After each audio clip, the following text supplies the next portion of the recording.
What's up, guys? Today we're going to be diving into mixing an acoustic project that is a continuation of something that Matt has already been showing you on this channel. He recorded Clayton Crowder singing a song called Crepe Myrtle that he wrote, and he's recording it with a couple microphones, and we're showing how we can take that great source and elevate it into something that's really a fun experience to not only watch, but listen to. We really appreciate you checking the video out, and we can tell that you guys are enjoying some of the new content we're doing and the more regular posting of videos. If you love it, subscribe. It really helps us grow the channel. And let's dive in now to mixing this track. 'Cause I'll barter for forgiveness, $1 for my sins. If it's all a stretch for validation, then honey, I understand. They all go down with the dead ones, burning candles of their own, and crepe myrtle trees as tombstones, and eternity alone. So let's dive into this mix right now. Let's check out the vocal track, which was a U87 and figure 8. Now, Matt's using a pretty creative pattern, using both figure 8 on the vocal mic and the acoustic mic to create a little more separation from them. You're definitely going to hear the acoustic guitar and the vocal and the acoustic, but it does allow some flexibility in the mixing process. So let's check out that vocal. Sorry, I can't help myself. It might suffer me. Sounds great. And let's check out the acoustic guitar. Sorry, I can't help myself. It might. Really full and rich sound from that Gibson J45. Just him playing in this video makes me want to buy that exact guitar he has. So we're going to play both of those on their own. Sorry, I can't help myself. It might suffer me.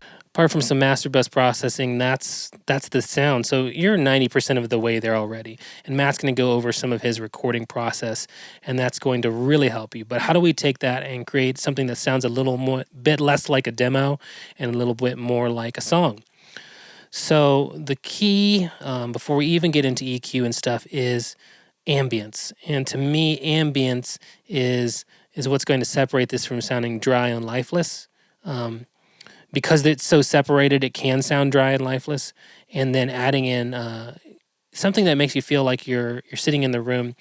And that's something that's really important when you're watching the video too. If you hear really separated sounds on you listen to it on Spotify, it's not going to take you out of the moment. But if you listen to something that sounds really separated and dry with video, it kind of sounds wrong, for lack of a better term. So what we used was Ocean Way Studios from UAD. It's kind of a room simulation plugin. You're able to move some different pairs of microphones in a room. And we just sent it to it with a pre-fader send of the raw tracks. No plugins, nothing like that. We just want it to sound like mics in a room. And then we committed it. So we're going to hide that and make it inactive. So we've created that. And then this is what we got from it. I'm going to turn it up a little bit because it's pretty quiet so you can hear it. It's not high, baby, if you don't look down. It's hard and mashed against, compared to all the shapes and the depths of my love. And that plugin is amazing. It is the only thing I've ever found to really sound like room mic. So that's the vocal mic and the acoustic mic sent to the UAD plugin. And it's when we show it blended in with the close mics, it's really amazing. So the next way we're adding ambience is with a 1.4-second chamber from the Verb Suite Classics. It's the Brocasti, the large and dark preset, and we're EQing it pretty heavily. And we're going to show you that when you EQ the reverb, so this is before the reverb, it's repeated again after the reverb. What you get from that is it kind of tucks it into the mix and makes it less apparent, but you definitely hear it when he ends phrases. And that's what's super important. You can hear it here. Compared to all the shapes and the depths of my love. And now we're turning it down a little bit from that. It lives in this area in the mix. Compared to all the shapes and the depths of my love. So it just adds a nice length and kind of that feeling that you're sitting in some sort of hall, or studio, a venue, something like that. And then we're also doing a trick where we're compressing a little bit into the reverb, I find that it does two things. It keeps the reverb from getting too crazy when he digs in on the vocal, and it also really lets the reverb kind of get out of the way when he's singing, and at the end of phrases, the compressor's obviously letting go and ending its gain reduction, and that's allowing the reverb to kind of rise back up and contribute to the tails of the vocals. So that is on vocal and acoustic because I'm really mixing them together as one unit. So that's how we're dealing with the ambiences. So now, as far as the actual processing on the tracks, you just got to use your ears and listen. So we're going to go in here and check out the vocal. Compared to all the shapes and the depths of my... Sounds good to me. What I like to start with is some multi-band compression. This is just kind of evening out some of the frequencies. 'Cause I've sparked trouble when I lost and found. It's not high, baby, if you don't look down. It's hard. You can see it kind of tames some of the resonances down low. Then we're using Soothe to grab some of the peaks up high. 'Cause I've sparked trouble when I lost and found. It's not high, baby, if you don't look. So with those two things, you can see that we've got now a more even vocal, and there is a little bit of sibilance. 'Cause I've sparked trouble when I lost and found. It's not high, baby. I really like the stock Pro Tools de-esser in wideband mode because it's very subtle. It's only doing a couple dB, but it's just doing enough compression that it's kind of taming the vocal when he digs in with some of those S's. And so then we have some EQ and compression. 'Cause I've sparked trouble when I lost and found. It's not high, baby, if you don't look down. And it's really not compressing. Even just doing a dB or two felt like too much, so I rolled the mix knob back. And then I personally like a little more mid-rangey, almost vintage radio sounding vocal. So I didn't cut anything. I just added around a dB of 900 and a dB and a half of 1.9K. So without that EQ, it's a little stale sounding. 'Cause I've sparked trouble when I lost and found. It's not high, baby, if you don't. I agree it sounds maybe prettier without the EQ, but it just adds some kind of cool vibe. And then we're going into the UAD Fairchild. 'Cause I've sparked trouble when I lost and found. It's not high, baby, if you don't look down. It's hard when Matt. This is one of my favorite compressors for anything that's a little more mellow. We're able to get a lot of vibe and a lot of saturation, and it really holds the vocal nicely in place. So we're doing around 3 dB of gain reduction there. Later in the song, Then honey, I understand that y'all go down. yeah, it's doing between 1 to 3. So we're not going heavy on compression. And then we have a little bit more dynamic EQ. Then honey, I understand that y'all go down with the dead ones burning. It's grabbing this mid-range area where he gets a little heavy, as well as grabbing some of the harshness up here around 5K. And then I did a really long low pass that's just really shallow. It's just kind of rounding out the vocal, almost making it sound more vintage. There's almost like too much air. U87 can be really bright and airy, and I think in a rock mix or a pop mix, you'd want all of that. But just in a soft acoustic song, you want it to sound a little more old school. So that's what we did. We're sending it to the chamber verb, and then I'm going to put on the room verb print that we made and kind of bring that up and let you hear what happens with that. 'Cause I'll barter for forgiveness, $1 for my sins. If it's all a stretch for validation, then honey, I understand. And that adds an insane amount of ambience. So let's check that out on and off. 'Cause I'll barter for forgiveness, $1 for my sins. If it's all a stretch for validation, then honey, I understand that y'all go down with the dead ones burning candles on. And that really adds life to the whole track. So now we've got the basis of our track there. So now let's check out the acoustic guitar. Let's listen to it. I already have some thoughts about how it sounds raw, but let's check it out.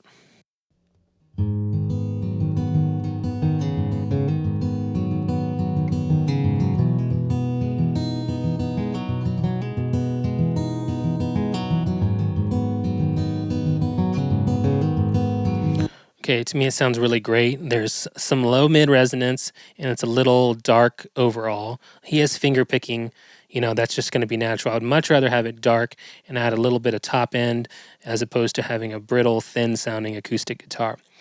So we're going to start out with Soothe, and it's got this preset soft if well, recorded hard if not. And it's really great just for evening out. If someone starts picking hard, it digs in more, and it cleans up a lot of this low mid area. So you can see here when he's finger picking, it's not doing much.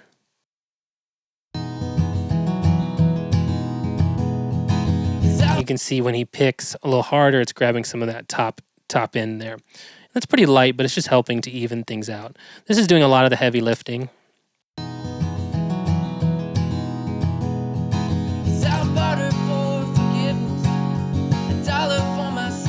So we're cleaning up a bunch of low end junk that we don't need. So at 80 hertz, we're high passing it.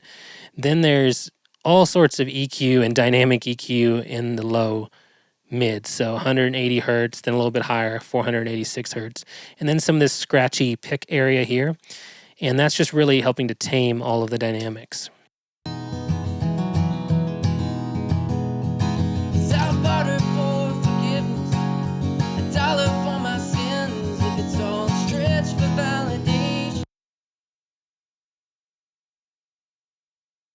And then here we have some more EQ, and we're just cutting out more low end. So we're cutting out some 100 hertz, 200 hertz, 400 hertz, and adding a little bit of saturation. This is the Sli-Fi Axis. It's a API EQ that has some special saturation on it. It sounds really great.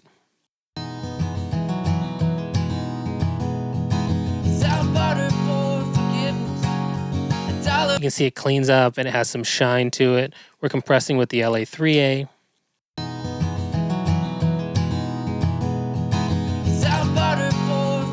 It's all really, really subtle stuff.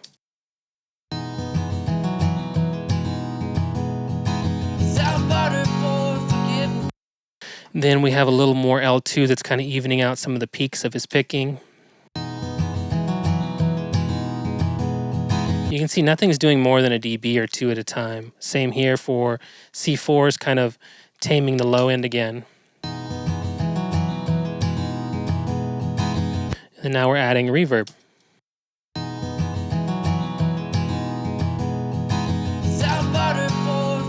It sounds a little stale on its own, but when you add it with the vocal, it sits really nice. 'Cause I bought her for forgiveness, $1 for my sins, if it's all a stretch for... Which is cool. It still sounds a little off. So let's show the processing on the room mic.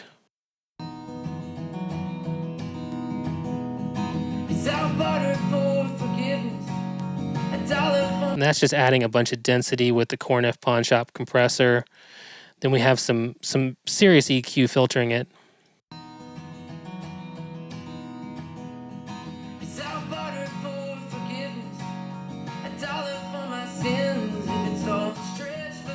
Because we're just trying to get the vocal and guitar ambience out, not really trying to add a bunch of mud. Same with Soothe.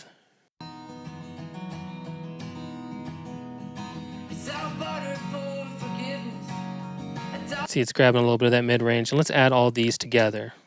'Cause I bought her for forgiveness, $1 for my sins. And that's pretty much it. We'll go off a couple of these master bus things.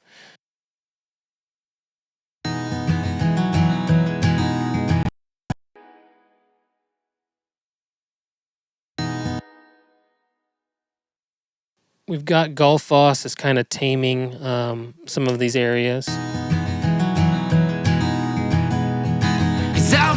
What that is an automatic EQ that's just kind of notching out some resonances and boosting some things that are lacking. It's kind of one of those make things sound better plugins. You can check it out. There's a bunch of videos online about it.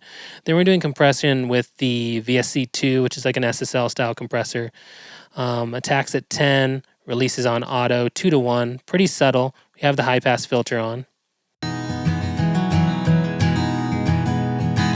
I bought her for forgiveness, $1 for my sins, if it's all... You can hear that really pushes everything back in the mix in a nice way to where it feels really glued together and it feels a little more live. Some tape saturation. And get this started in the right place. 'Cause I bought her for forgiveness. That adds a little size and life to it. We're just adding, with the back EQ, we have some pretty heavy filtering. We're low passing the whole mix at 18K and high passing the whole mix at 36 hertz. Then we are adding just a little bit of a high shelf at 2K. It's kind of lifting the whole mix. 'Cause I barter for forgiveness, $1 for my... Again, that brings it kind of forward. There's a little bit of soothe on the whole mix, kind of taming some mud, I heard. 'Cause I barter for forgiveness. As you can see, it's just kind of tapping across the whole thing. There's this cool plugin from Streaky, who's a mastering engineer, called the Color Box. And it's hard to explain what it does, but I'll just bypass it on and off. 'Cause I barter for forgiveness, $1 for my... I feel like it adds some richness to it. Then we just have a trim plugin because I kind of mixed overly quiet, and that goes into Pro L2. And we're not really even limiting. I don't think it even touches the limiter, honestly. We're just shooting for around -12 to -14. I don't really care about level on this kind of material because it's just going out to video platforms. So YouTube is going to normalize it anyway. I'm just trying to get it as loud as I can before I start hearing artifacts, and it's really easy to start hearing artifacts on music like this. Like, even if it was just limiting a dB, it started sounding worse, so we ended around here. 'Cause I barter for forgiveness, $1 for my sins, if it's all stretched for You validation. see randomly every now and then it'll grab a peak, so that's helpful. And we have the ceiling lowered to 1.3. That helps that when you upload it to certain mediums that you're not going to run into distortion with lossy conversion and get overly complicated. So I'll bring all the faders down to 0 and all the verbs, ambiences, and just start with the vocal and let you hear kind of how it comes together as you bring in each mic. 'Cause I barter for forgiveness, $1 for my sins, if it's all stretched for validation. I bring it up until I start feeling like the vocal gets a little washed out. And now let's bring in that room mic from UAD. 'Cause I barter for forgiveness, $1 for my sins, if it's all... And I'll bring that up until it about starts to sound almost like a reflective room, and then I turn it down a bit. 'Cause I barter for forgiveness, $1 for my sins, if it's all stretched for validation. Well, it won't ever be enough. Same deal there, and we are good to go. Something you'll see that's cool with Pro Tools, and it's a reason with video content I like to have a rough edit of the video, is I will actually drop the video in, line it up with the audio, and kind of double check that things sound good and feel good watching the video, because that's really what's important. This content, people aren't going to listen to it probably that much without watching the video. So it's really cool to make sure that the ambiences and stuff doesn't feel foreign, like you feel like the audio was recorded somewhere else even though you're literally watching the person playing, which I feel like it happens a lot on these type of videos and audio content. So that is pretty much how we nailed it. And I think it turned out really, really cool. Again, let's focus on taming those dynamics, getting a really good recording, and Matt will go into that, and then adding some ambience and vibe with some of those different plugins.